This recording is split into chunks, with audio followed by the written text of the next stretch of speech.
कभी कभी जिंदगी में ऐसा वक्त आता है जब हर तरफ अंधेरा होता है, जब लगता है कि कोई नहीं जो हमारी सुन सके, जब हर दुआ, हर आंसू, हर कोशिश बस हवा में गुम हो जाती है। आपने भी शायद वो लम्हे देखे हो जब किसी अजीज की बीमारी ने रातों की नींद छीन ली हो, जब कर्ज का बोझ इतना बढ़ जाए कि सांस लेना मुश्किल हो जाए, जब घर में रोज लड़ाइयाँ हो, या जब कोई ख्वाब, कोई चाहत बरसों से दिल में कैद हो लेकिन पूरा ना हो रहा हो। ऐसे वक्त में इंसान टूट जाता है। लेकिन सुनो, टूटना बुरा नहीं, क्योंकि टूटे हुए दिल की सदा सीधा अल्लाह के अर्श तक पहुंचती है। और इसी लम्हे मैं आपको एक राज बताना चाहता हूँ, एक ऐसा इसमें आजम जो सदियों से उन लोगों का सहारा रहा है जिनके पास कोई सहारा नहीं था। ये है या काज़ी अल हाजाती, यानी ऐ हाजतें पूरी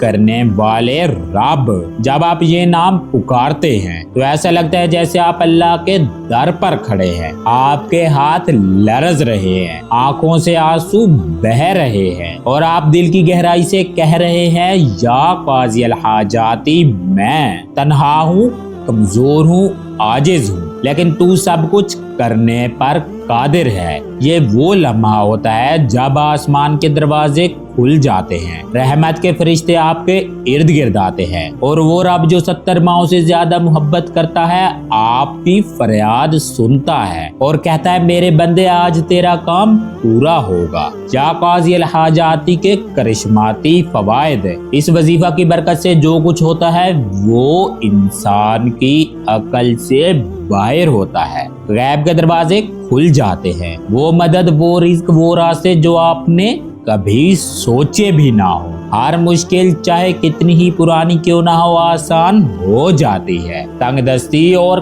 कर्ज खत्म हो जाता है, घर में सुकून आ जाता है, रिज्क में इतनी बरकत के हर दिन खुशहाली का नया पैगाम लाता है। इज्जत, मोहब्बत और कामयाबी चारों तरफ से आपका मुकद्दर बन जाती है। जुबान में ऐसी तासीर कि आपकी दुआ सीधी अर्श तक पहुंचती है और कबूल होती है। दुश्मन, हासिद, जिन्नात, काला जादू सब नाकाम हो जाते हैं। शादी, रिश्ते या रिज़्क की बंदिशें टूट जाती हैं। कारोबार दिन दुगनी रात चुगनी तरक्की करता है। मियाँ बीवी के रिश्ते में ना खत्म होने वाली मोहब्बत पैदा होती है। बे औलादों को औलाद मिलती है। नाफरमान औलाद नेक और सादतमंद हो जाती है। पसंद की शादी और हर जायज मकसद में कामयाबी मिलती है। बीमार को शफा और गमगीन को खुशी और मायूस को उम्मीद मिलती है। वजीफे का तरीका, ये अमल आपने नौचंदी जुमेरात या जुमा को फजर की नमाज के बाद शुरू करना है। नौचंदी जुमेरात क्या है?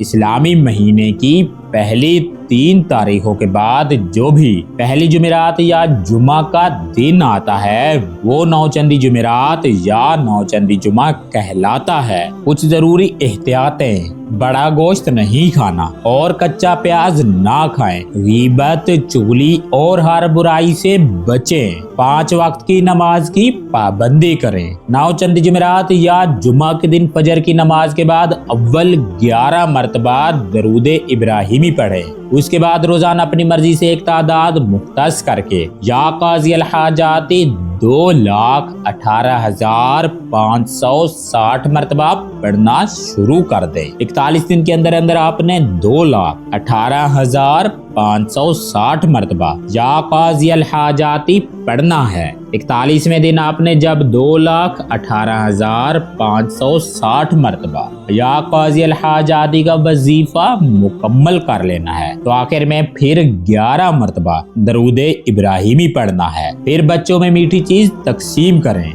अमल मुकम्मल होने के बाद रोजाना सिर्फ 101 मरतबा या काज़ी अल हाजाती पढ़ना अपनी आदत बना ले। जब भी कोई हाजत हो, कोई मुश्किल हो, चांद बार पढ़कर अल्लाह के सामने अपना دل رکھ دیں، یقین رکھیں جواب ضرور ملے گا، کیونکہ یا قاضی الحاجات یہ ایک ایسا در ہے جو کبھی خالی نہیں لوٹ آتا۔ ایک بات یاد رکھیں، یہ عمل صرف الفاظ کا کھیل نہیں، یہ ایک وعدہ ہے آپ کے رب سے کہ آپ اس کو پکاریں گے، صرف اسی پر بھروسہ کریں گے اور اسی سے مانگیں گے۔ جب آپ یہ نام دل سے پکارتے ہیں تو یہ صرف زبان سے نکلنے والی آواز نہیں رہتی، یہ آپ کے دل کی چیخ بن جاتی ہے، اور اللہ کے در پر دل کی چیخ کبھی ناکام و نامراد نہیں لوٹتی۔ انشاءاللہ ہم جلد ایک اور روحانی خزانے کے ساتھ آپ سے ملاقات کریں گے، تب تک اللہ آپ کا محافظ اور نگہبان رہے، آمین یا رب العالمین۔